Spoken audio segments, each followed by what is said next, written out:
je vais vous montrer un truc avec le jaune d'œuf du coup de la recette d'avant. Alors si vous l'épluchez à la main, il va y avoir des petites peaux sur les quartiers. Ça c'est pas facile à mâcher. Donc regardez, moi je coupe comme ça. Vous voyez, on voit la chair. C'est assez rapide. Et vous longez la chair pour dégager les quartiers.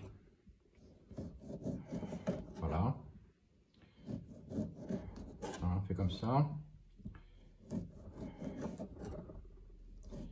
Vous voyez, ça dure pas longtemps. Hein. Voilà. Et du coup ici, vous voyez, on récupère ce qu'on appelle les suprêmes.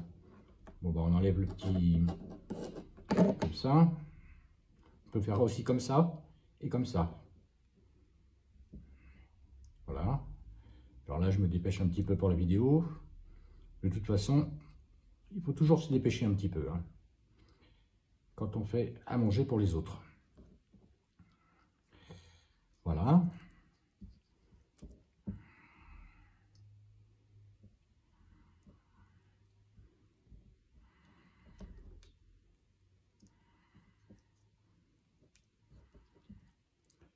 Alors, il faut un petit peu d'habitude pour ne pas se couper, évidemment.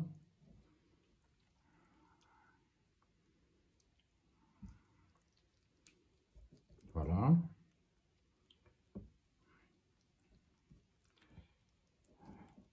Et voilà, vous voyez. Et là et maintenant, ce qu'on va faire, c'est on va se mettre ici. Alors dans la petite photo que vous avez vue, j'ai utilisé une sous-tasse parce que c'était une clémentine. Là, j'ai récupéré une orange. Donc, on va les disposer comme ça. Je m'attendais à ce que ça soit un peu plus grand. Bon, c'est pas grave, vous voyez, ça fait une petite comme ça. Alors, on a notre jaune d'œuf, j'ai mis du sucre, un petit fouet. On remue tout ça.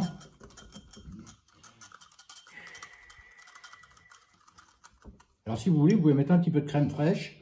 Moi, ben, j'en ai pas. Bon, ben, je mets un petit peu de lait de coco, histoire de faire un petit truc, mais bon, on n'est pas obligé. Hein. Et je le verse sur... Voilà. Vous voyez? Voilà.